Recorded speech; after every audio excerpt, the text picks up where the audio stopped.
Well,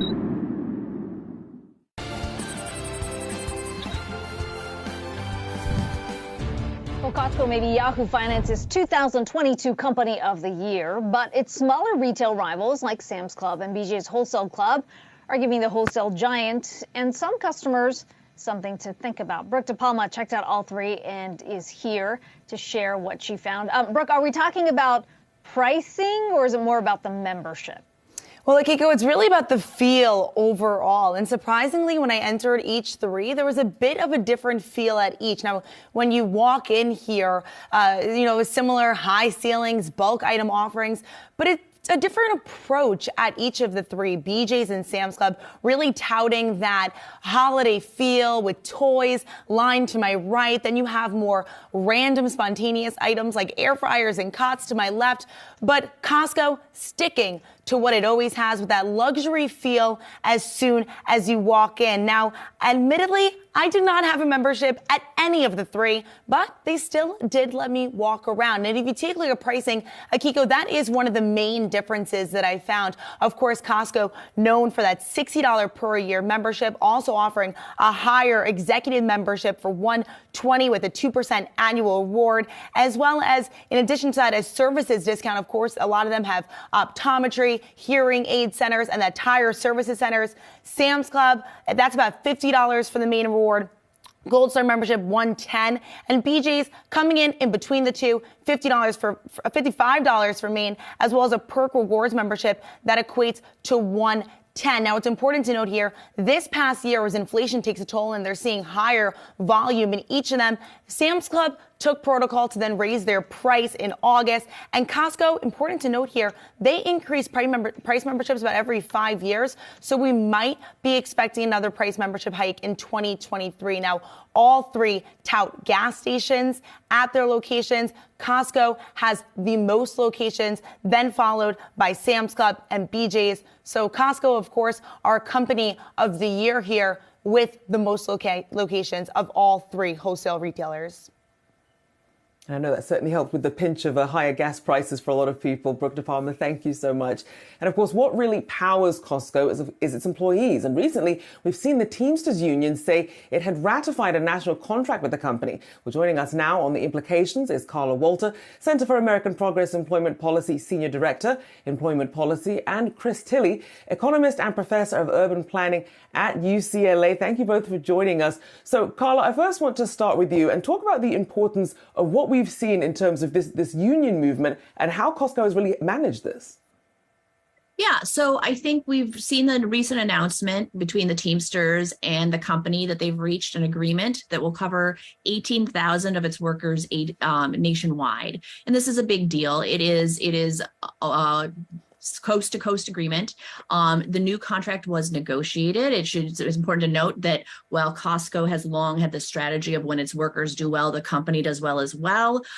This is an agreement that came where unions and the company came to the table and negotiated together and got to something good for workers that the workers ultimately ratified. But this is in stark contrast from what we've seen from a lot of its competitors who really, even in the face of increased organizing and at union activity, are still pursuing a low wage strategy. Chris, it's worth pointing out that Costco has had to manage unions, partly because they acquired a lot of stores with unions when they had that acquisition of Price Club way back when. They have managed to be able to keep the employees happy, sort of maintain a smaller footprint of unionization in their stores. But I wonder how much of that pressure is increasing as we see some competitors like a Sam's Club, like a Walmart, up their benefits, up their prices to be a little more competitive. Well, I think that there's two sources of pressure. One is, in fact, that competitive pressure. But as Carla was saying, Costco has taken a high road where its competitors have taken a low road. And that approach has worked and will continue to work in many ways. Nonetheless, there's also a source of pressure because as inflation goes up, workers' expenses go up, and Costco sort of has to keep pace with that. That's what happened with these negotiations, is that Costco offered a settlement that workers turned down 93% in August and threatened to go on strike. And so I think that's the other source of pressure. And that's going to continue both because inflation is continuing and because right now the worker shortage is continuing. Chris, how much of this has to do with the model that Costco operates on? I've heard others say that, look, even though, Costco has been very friendly to employees historically, part of that is also because so much of the revenue is reliant on membership instead of a company like Amazon, which is about item by item, the speed at which it's delivered. That really ups the pressure for employees. Well, first of all, when you're talking about Amazon, you have to realize that, in fact, the Amazon Web Services is subsidizing the whole retail operation. So in many ways, Amazon is operating retail at a loss and using the cloud services to subsidize it.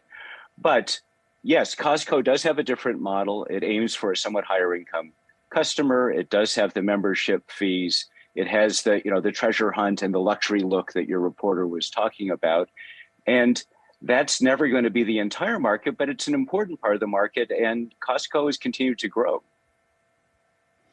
And when we talk about things like customer experience, a lot of that trickles down to the people that you do meet on the front lines, the people who work there, Carla. How do you think that's going to play into the greater retail story going forward?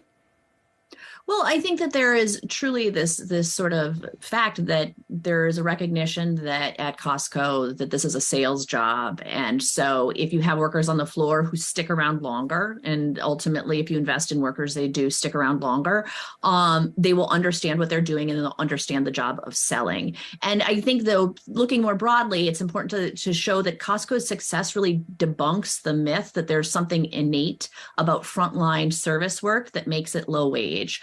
Some of our largest employers in the U.S. are these frontline service jobs, employ these workers in these frontline service jobs. And there is nothing necessarily about those jobs that makes them low wage. It is about power in the workplace, and it is about employer choices. And so I think that the Costco model is an important comparator, particularly as we see workers exercising their power to put pressure on these other employers to do better.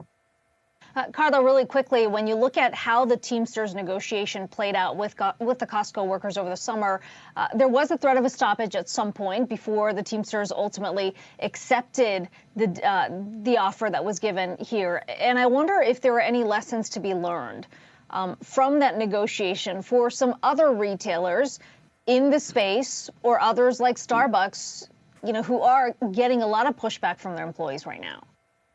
Well, I think it shows that, labor negotiations are a negotiation, but when workers are truly at the table, you can get ultimately to a success story. And I think we see, though, that there is truly, when we talk about Starbucks, when we talk about Amazon, employers are choosing to fight tooth and nail. And in today's labor market, that is truly a problem for them.